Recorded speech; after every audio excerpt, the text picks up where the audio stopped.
The raw, brutal message seared itself onto my retina. I'm leaving you and moving to Palm Springs with my 25-year-old babe.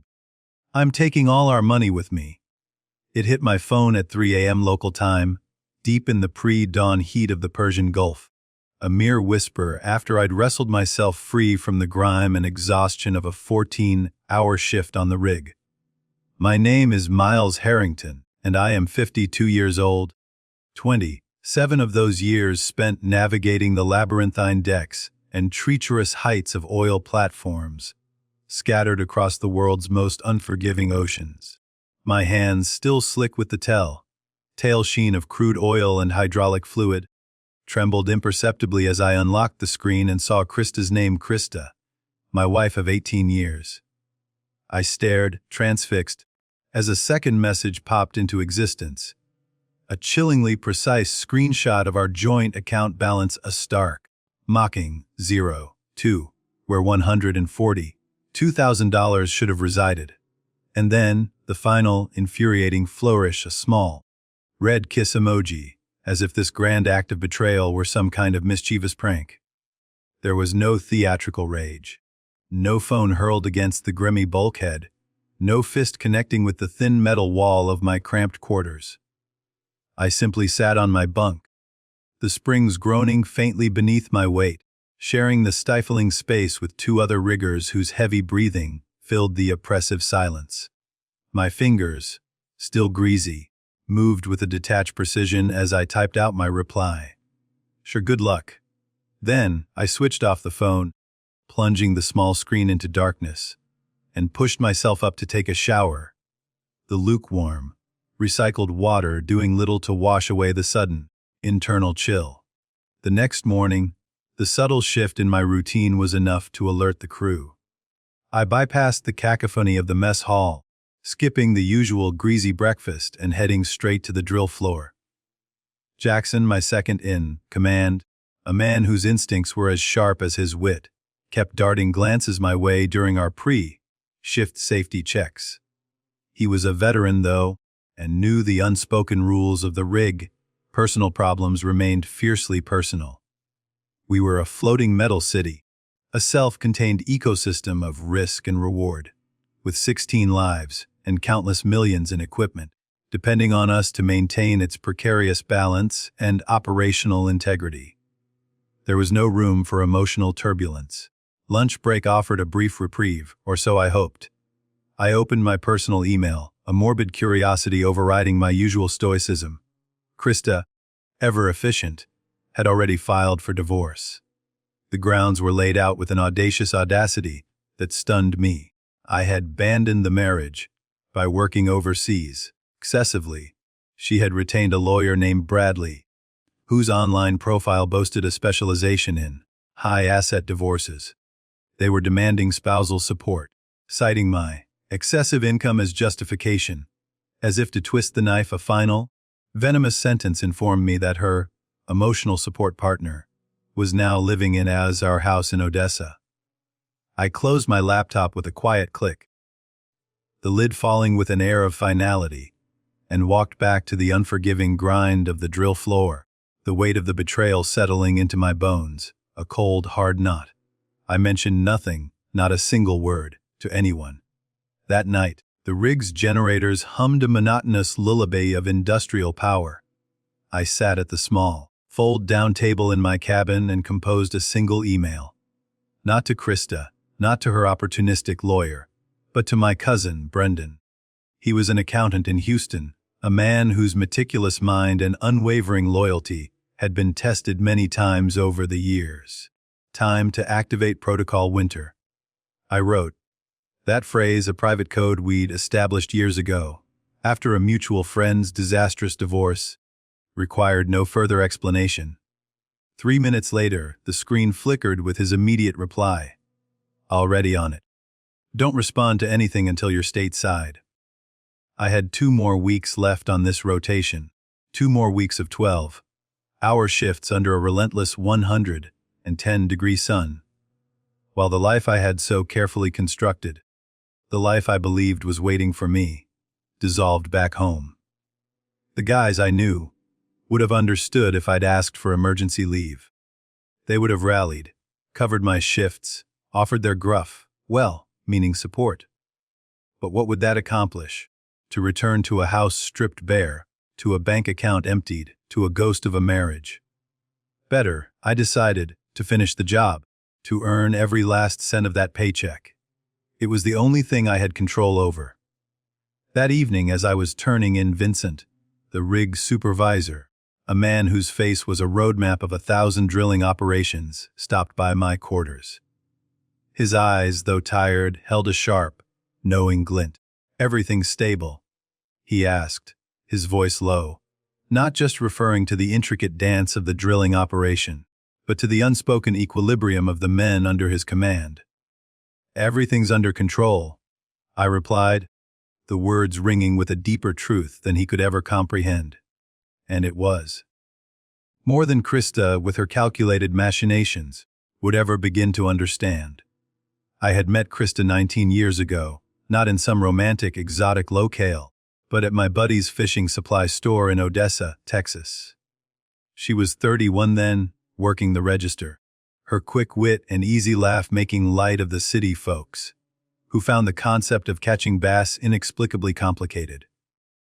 I was 33, already a decade deep into the global circuit of oil work, home between contracts and helping my friends stock inventory during a brief respite. We married a mere 11 months later. It was fast, some might say reckless, but at the time, it felt like a natural, sensible progression.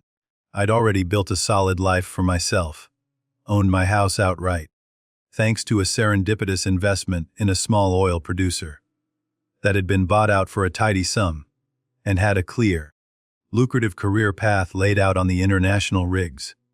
She said she admired my stability, my focus, the way I approached life with a steady, pragmatic hand. I in turn admired her spirit, the effortless way she could connect with anyone, her boundless energy, the rotation schedule.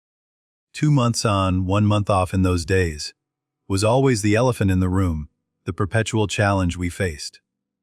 But the money, as we both agreed, was exceptional. I could earn in 6 months what most people in our small town made in 3 years. We made a pact. She would hold down the home front, maintain our roots, while I would build our future, layer by layer, with the hard-won cash from the rigs. We believed it was worth it. Around our 12th year of marriage, the first faint cracks began to appear. They were subtle, almost imperceptible at first. Small, pointed complaints about missed birthdays, a quiet sigh when I mentioned an upcoming Saudi contract, casual comments about how her friends' husbands were always around for dinner parties or weekend barbecues. Looking back now through the cold, unforgiving lens of hindsight, I should have seen the early warnings. The year I turned 47, the calls shifted. She stopped asking when I'd be home. The deluge of photos, once a comforting tether to our shared life, dried up. Our video calls, once eagerly anticipated, became shorter, more perfunctory, filled with awkward silences. I dismissed it, rationalizing it as the natural, inevitable evolution of a long-distance marriage, comfort replacing excitement, routine supplanting uncertainty. It was easier to believe that than to confront the unsettling truth. Last Christmas, I came home to find our entire house redecorated, a complete overhaul, without a single word of discussion or even a hint. New furniture, new paint, new drapes, new everything. The familiar comfort of our home had been replaced by a stranger's aesthetic.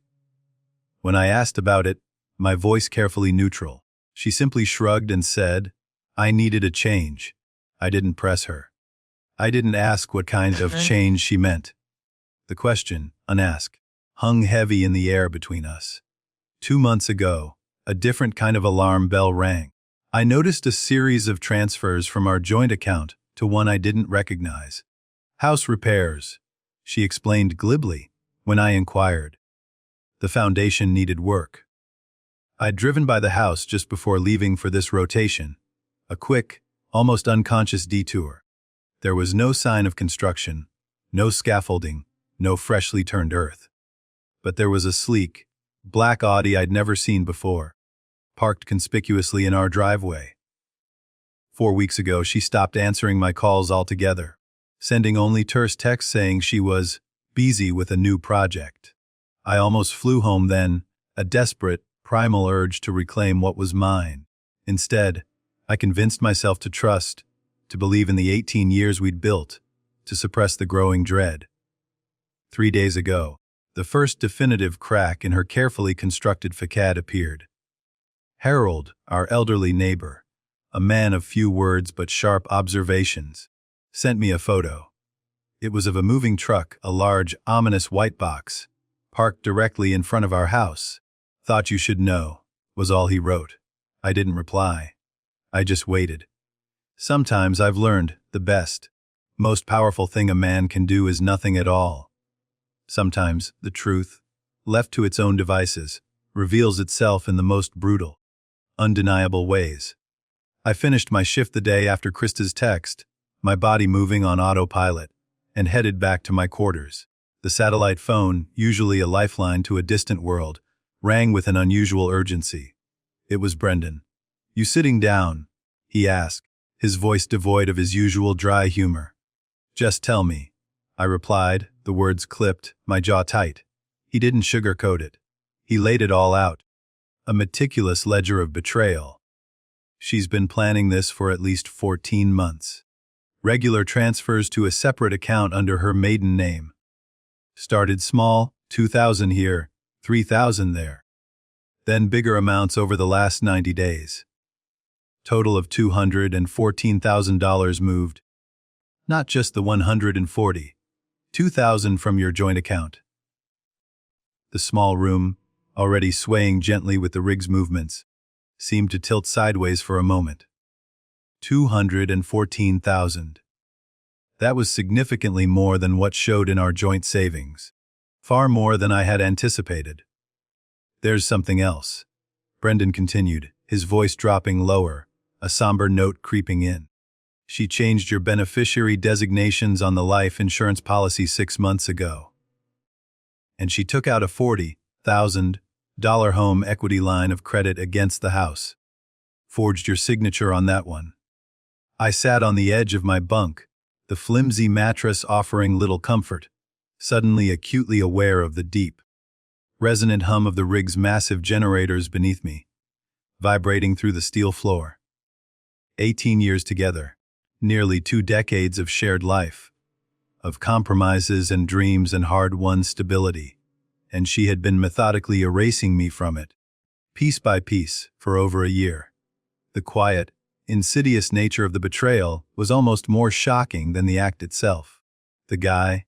I finally managed to ask, my voice sounding distant, unfamiliar. "Devon Forrester." Brendan supplied, his voice calm, professional, as if reading from a report. 25, like she said. Former personal trainer. No significant employment history in the last 3 years. 3 previous relationships with women over 45. Each ended within 18 months, and each woman was left financially depleted. I didn't need the pattern spelled out for me. The implications hung heavy in the air. "And Miles." Brendan's voice dropped lower still, a note of genuine concern entering his tone. "There are credit card charges for 2-1-way tickets to Palm Springs, dated for next Tuesday. That was 3 days from now. She hadn't just left me. She was disappearing, attempting to vanish, to erase all traces, to abscond with everything before I even made it home. I hung up the phone and sat in the oppressive darkness of my quarters for a long time. I didn't turn on the lights, didn't move. I just sat there, watching memories rearrange themselves in my mind like puzzle pieces falling into a different, darker picture. The late-night phone calls she'd take outside, speaking in hushed tones. The sudden, intense interest in fitness 3 years ago. The subtle, persistent complaints about money, despite our comfortable savings and my substantial income. What hit me hardest, what truly solidified the cold resolve forming within me, wasn't just the betrayal itself. It was the planning. The calculated, patient, methodical dismantling of our life, while she smiled to my face, while she accepted the money I painstakingly sent home, while she told me she missed me. Something shifted inside me then. The searing pain, the initial gut-wrenching hurt, crystallized into something harder, colder, something sharp and unyielding. I walked to my locker, the metal door groaning in protest as I pulled it open. I retrieved my laptop, its cool, smooth surface a stark contrast to the rough steel of the rig. I accessed the email account, the one only Brendan and I knew about, a digital fortress against unforeseen calamities. I logged into Winterlight Holdings, the holding company we'd established 8 years ago, a direct consequence of watching a colleague lose everything in a particularly brutal divorce. The name itself was a small comfort, a quiet nod to my grandmother's maiden name and the creek running through our family property back in Texas. The account balance loaded, $1.6 million. I had been diverting 70% of my income there for 8 years, meticulously, consistently. It was all legal, declared on taxes, but separated from our marital assets through the intricate corporate structure Brendan had designed. It was a fail-safe, a contingency plan I'd hoped never to activate. Now it was my weapon. I sent a single, concise email to Thomas, my lawyer in Houston. Proceed with Operation Cold Return. Then I closed my laptop, the screen going dark, and walked to the mess hall. For the first time in days, I felt hungry, a deep, gnawing hunger that had nothing to do with food and everything to do with justice. I landed in Houston 38 hours after my rotation officially ended, the lingering scent of diesel and salt still clinging to my clothes. Brendan was waiting at the airport, a familiar, comforting presence amidst the bustling crowds. He handed me a burner phone, its anonymity a stark contrast to the sophisticated devices I usually carried, and a thick folder of documents. "She's been calling your regular number nonstop since yesterday," he said as we walked towards his car, his voice low and steady. "The bank froze the account she transferred the money to. Standard procedure for large, unusual movements. They're requesting you come in person to verify. She doesn't know I'm back," I stated, more to myself than to him. "No one does, except you and Thomas." Thomas was my lawyer, a man whose reputation for relentless strategy preceded him. "Exactly," Brendan confirmed, a slight smile playing on his lips. But that's not the most interesting development. He pulled out his tablet, its screen illuminating with a series of text messages. They were exchanges between Krista and someone saved simply as D. I skimmed through them, my eyes racing over the words plans for their new life, glib jokes about me working overseas while they spent my money, detailed discussions about a house they'd already put a deposit on in Palm Springs. But then, an exchange from just 2 days ago snagged my attention, a cold knot forming in my stomach. "Krista, bank froze the money. Need Miles to verify in person. What do we do?" "He's still on the rig for 10 more days. Tell him there's an emergency with your mom. Get him to authorize you to handle it. You're still his wife. Afris Christus, he's not answering my calls. Avikafs, try harder.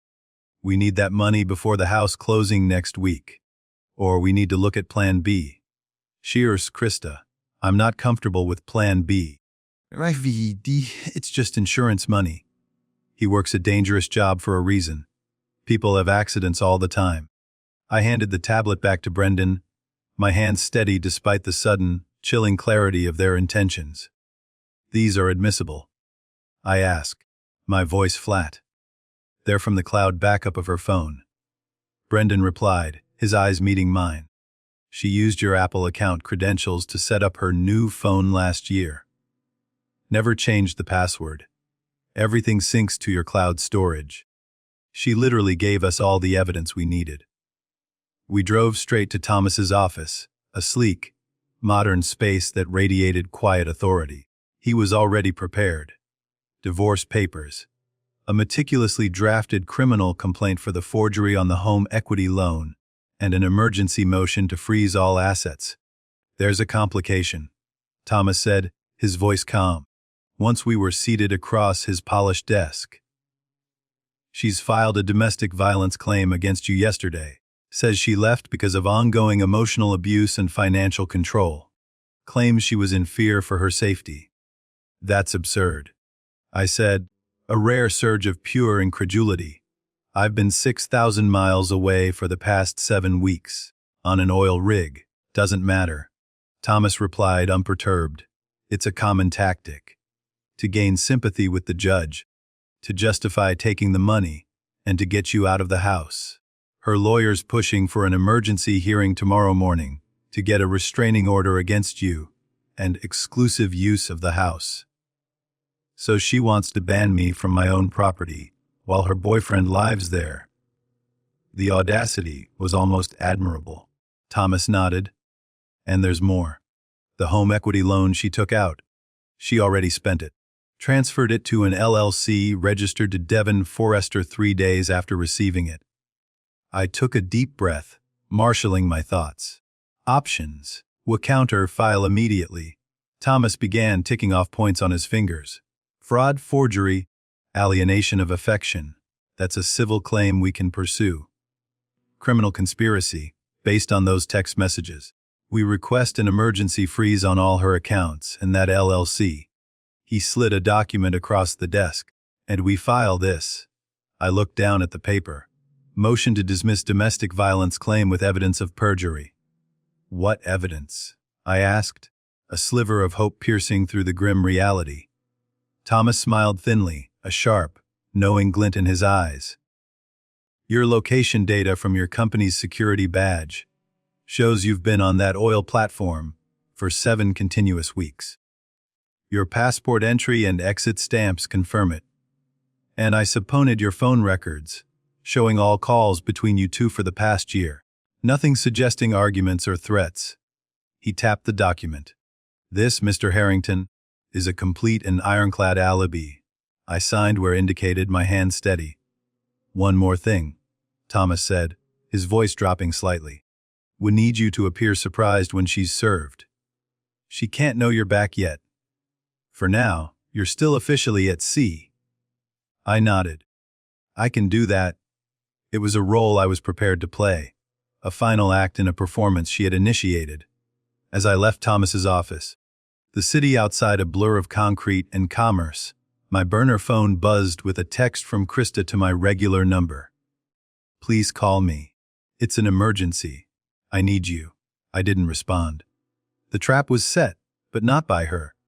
I stayed at Brendan's place that night. The unfamiliar quiet of a suburban home, a stark contrast to the constant hum of the rig. I slept better than I had in weeks, a deep, restorative slumber.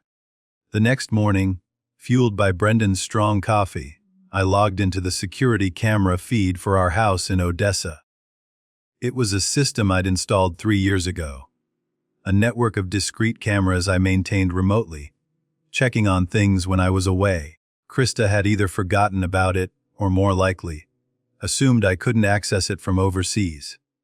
The footage was clear, chillingly so.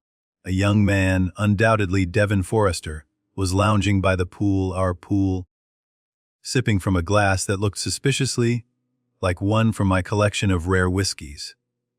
Wearing what appeared to be my old college sweatshirt. He was on my phone, laughing into it, his feet propped casually on the outdoor furniture I'd built by hand. While I watched, Krista came into frame. She looked anxious, pacing, her body language a clear testament to her agitation. I couldn't hear the audio, but her gestures, the way she ran a hand through her hair, the agitated movements spoke volumes. Things, it seemed, were definitely not going according to plan. Brendan walked in with another mug of coffee. You should see this, he said, opening his laptop. He'd spent the night diving deeper into Devon Forrester's background, pulling threads from public records, news archives, and social media. What he found changed everything, adding a new, sinister layer to the unfolding drama. He's done this before, 3 times. Brendan turned the screen toward me, displaying a collage of articles and court documents. Each time, The same pattern. Meets a woman, usually married, always financially stable. A relationship develops. The woman leaves her husband, taking whatever money she can get her hands on. They move away together. And then, within 18 months, he disappears with whatever's left. The screen showed news articles, court records, social media posts, 3 women, across 5 years. All of them financially ruined. One still paying off credit card debt Devon had accumulated in her name. "There's more," Brendan said quietly, his voice grim. He was briefly a person of interest in the death of his second girlfriend's ex-husband. Suspicious car accident 6 weeks after the divorce filing. Man went off a cliff on a road he'd driven for 20 years. No charges were ever filed, but the implications hung in the air between us, heavy and suffocating. My phone rang again, Krista's number flashing on my regular phone. I let it go to voicemail. "You should hear this," Brendan said, playing the message on speaker. Krista's voice, a masterpiece of feigned distress, cracked with what sounded like genuine tears. "Miles, please, I need you to call the bank. There's been a misunderstanding with our account. I was just moving money to a safer investment, like we talked about, but the bank froze everything. I can't access any funds. Please call them and tell them it's okay. I'm really scared." We had talked about no such thing. The performance was convincing, a testament to her manipulative abilities. 2 weeks ago, I might have believed her. Now I saw through it all. She's desperate. Thomas confirmed when we met him for lunch. The house closing in Palm Springs is in 5 days. They need that money. "What's our next move?" I asked, a quiet urgency in my voice. "The emergency hearing is this afternoon," Thomas replied, laying out the strategy. "Judge Winters is presiding. She has zero tolerance for false domestic violence claims. We have your documented alibi ready. And the bank funds. We've filed to have them returned to you exclusively." He paused, his expression serious. "But there's something else you should know." Thomas slid a folder across the table. "Your neighbor, Harold, sent these to my office this morning. Inside were photos. Photos of furniture being loaded into a moving truck. My furniture, family heirlooms. Things that had been in my family for generations, items with stories woven into their very fabric. They were being carted away, carelessly, by strangers. They're clearing out the house," Thomas confirmed, his voice grave. "Planning to disappear whether they get the bank money or not." I closed the folder, the weight of the pictures pressing heavily on me, and handed it back to Thomas. "Change of plans," I said, my voice quiet but firm. Both men looked at me, surprised. "I want to go home." "That's not advisable before." Thomas began, his brow furrowed. "Not to confront them," I clarified, sensing his concern. "To watch. From Harold's place. I want to see this with my own eyes." Brendan and Thomas exchanged looks, a silent communication passing between them. "And I want to be there when they're served. Not hiding behind legal papers, not 1,000 miles away. I want Krista to see my face when her world collapses." Thomas nodded slowly, a thin smile forming. "I'll arrange it." As we left the restaurant, the burner phone buzzed. It was a text from Harold. "They're packing your grandfather's desk now, the one you restored. Thought you'd want to know. Some thefts, I realized, went beyond money. Some betrayals cut deeper than financial ruin. This had just become personal in an entirely new, visceral way.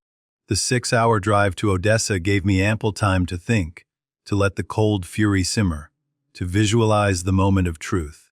Thomas had arranged for the sheriff's deputies to serve the papers at 9 a.m. sharp the next morning. Brendan, ever the meticulous planner, set up surveillance from Harold's house across the street, where I would stay overnight. Everything was meticulously in place. Harold greeted me with a silent handshake when I arrived just after midnight, his weathered face etched with a quiet understanding. He was a retired petroleum engineer, a man who'd worked rigs himself for 30 years. No explanations were needed between us. "She has no idea you're watching," I asked once we were inside his comfortably cluttered living room. "Known," he confirmed, pouring us each a cup of strong coffee. "They've been busy packing all day, loading the good stuff, leaving the rest." He pointed to his front window, which had a clear, unobstructed view of my driveway. 2 moving trucks came and went, big ones coming tomorrow morning for the last load.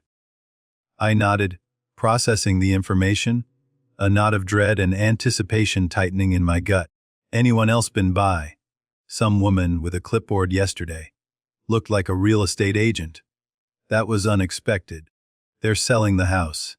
Listing it, looks like." "Saw her taking pictures." I immediately called Thomas, who promised to check property records first thing in the morning.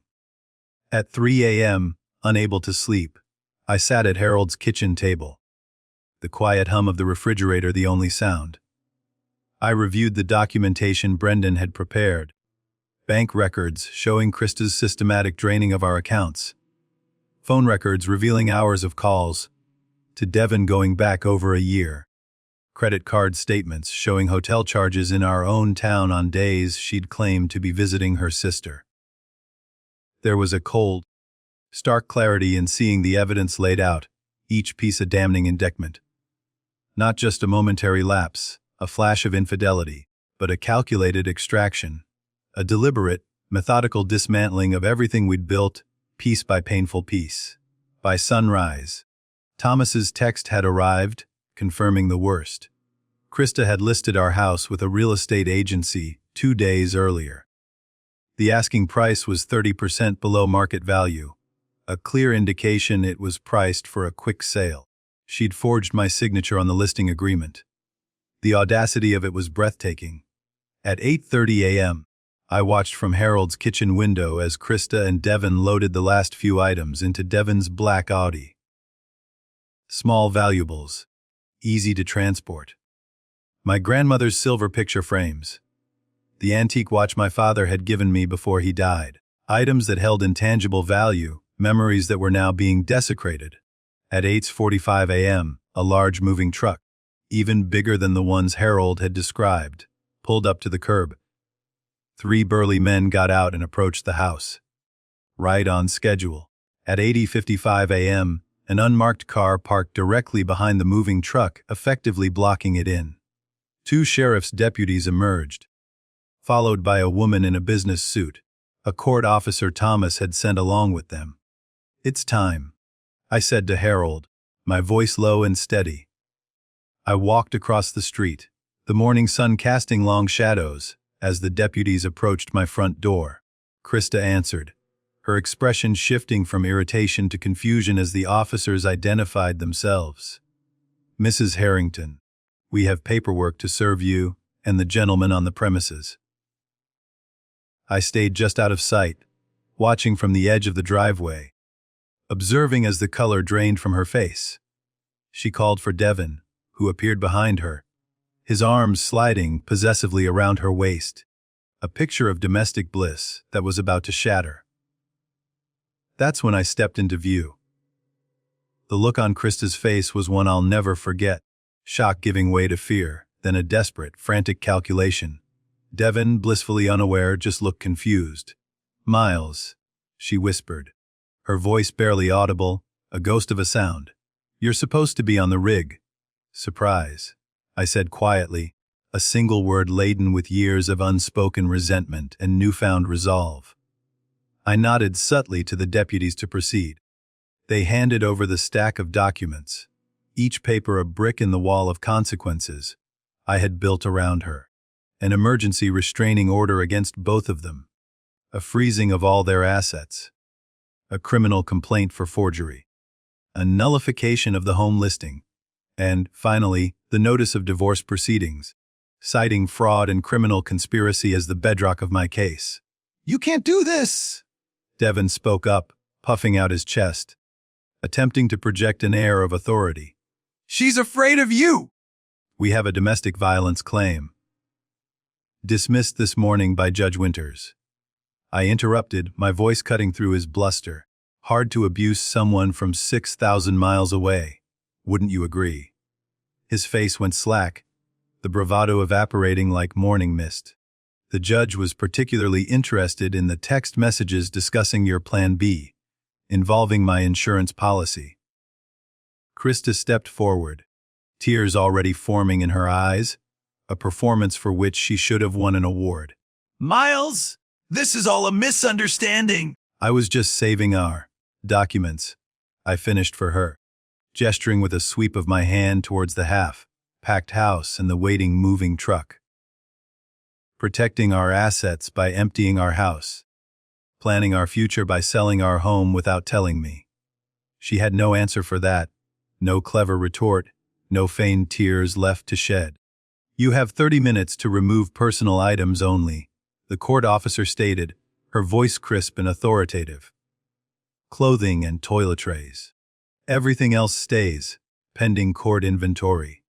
As they went inside under supervision, their false world collapsing around them, I turned to walk away. Where are you going?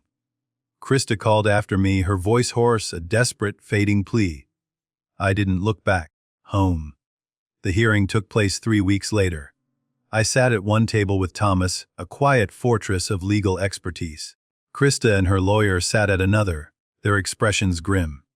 Devin was conspicuously absent, a predictable turn of events. He had disappeared 2 days after being served, taking Krista's remaining cash and what little jewelry she had left with him. A familiar pattern, just as Brendan had so accurately discovered. The judge, a stern but fair woman named Judge Winters, reviewed the evidence methodically. Bank records, forged documents, the chilling text messages, my irrefutable location data. When she reached the messages discussing Plan B and the life insurance money, she stopped reading, removing her glasses and looking directly at Krista, her gaze unwavering. Mrs. Harrington, are you aware of the penalties for conspiracy to commit insurance fraud? Or worse. Krista's lawyer whispered urgently in her ear, his face pale. It wasn't like that, Your Honor. Krista stammered, her voice thin and reedy. Devin was just joking. I never would have. Save it for the criminal proceedings. The judge interrupted, her voice sharp, cutting through Krista's attempt at an alibi. This court's jurisdiction is the division of assets and the dissolution of marriage. She continued reading through the documents, occasionally shaking her head, a silent judgment that spoke louder than any words. When she finished, she set the papers down and looked from Krista to me. In my 30 years on the bench, I've rarely seen such a clear case of premeditated financial deception in a marriage. She turned her gaze back to Krista, her expression hardening. You systematically drained joint accounts while forging documents and planning to flee the state with marital assets. Your claims of domestic violence were not only unfounded, but a malicious attempt to manipulate the court. Turning to me, her expression softened slightly, a hint of admiration in her eyes. Mr. Harrington, while your creation of separate accounts through a holding company might seem questionable to some, the court finds that you consistently paid household expenses, filed proper taxes, and made no attempt to hide assets from the government. Your intent was clearly to protect them from potential future claims, a prescient decision given the circumstances. Her ruling was swift and final, delivered with the weight of law. All assets transferred by Krista, including the funds she'd moved, would be returned to me. The house in Odessa remained solely my property, free and clear. Krista's claims for spousal support were denied outright, dismissed with prejudice, and, most satisfyingly, the judge referred the forgery and criminal conspiracy evidence to the district attorney's office for potential criminal charges. As we left the courtroom, Krista, her face a mask of defeat, tried to approach me, her mouth opening as if to speak. I just kept walking, my gaze fixed straight ahead. Some victories, I realized, need no words. The silence was louder, more profound than any accusation or explanation. 6 months later, I stood on the wide, sturdy porch of my cabin in the mountains outside Missoula, Montana. The property, 40 acres of towering pine forest and verdant meadow, had been part of Winter Light Holdings all along, a quiet, carefully nurtured dream I'd bought 5 years earlier as a retirement plan. Krista never knew it existed. The forgery charges against her had been reduced in a plea deal. No jail time, but 5 years probation and restitution payments she'd likely never complete. Last I heard, she was living with her sister in Tulsa, working retail, a stark contrast to the luxurious life she had tried to orchestrate for herself. Devin, predictably, had moved on, his well-worn pattern continuing unbroken this time, to a newly divorced doctor in Arizona. I had taken early retirement from the oil company. 27 years was enough. Between my carefully managed investments, the substantial savings in Winter Light Holdings, and the modest but steady natural gas royalties from a property in Arkansas, I had more than enough to live comfortably for the rest of my life. Harold called occasionally, his gruff updates from Odessa bringing a small, familiar connection to my old life. I'd sold the house there. Too many memories, none of them good anymore. Harold had helped clear out the last of my things, meticulously shipping the remaining family heirlooms to Montana and donating the rest to local charities. The afternoon mail, brought by a cheerful local, brought a single envelope from Brendan. Inside was the final paperwork, confirming the dissolution of Winter Light Holdings. Its purpose was complete. Assets transferred, taxes paid, a chapter closed. As the sun began its slow descent behind the jagged peaks of the mountains, painting the sky in hues of orange and purple, I poured a generous glass of bourbon and sat on the porch swing I'd built that summer. For the first time in years, truly, deeply, no one was expecting anything from me. No crew waiting for instructions. No wife pretending to miss me. No financial worries gnawing at the edges of my peace. Just quiet. Just the soft, whispering sound of the wind moving through the pines. My new burner phone, used only for essential communications, rang softly in my pocket. I pulled it out. A new project manager at a Canadian oil company, offering a consulting position. Good money, minimal travel, just sharing the expertise I'd accumulated over decades. I'll think about it, I told him, my voice calm, unhurried. And I would, but not tonight. Tonight was just for me, for the profound, quiet peace I'd earned, for the life I was finally living, on my own terms, under the vast, unburdened sky.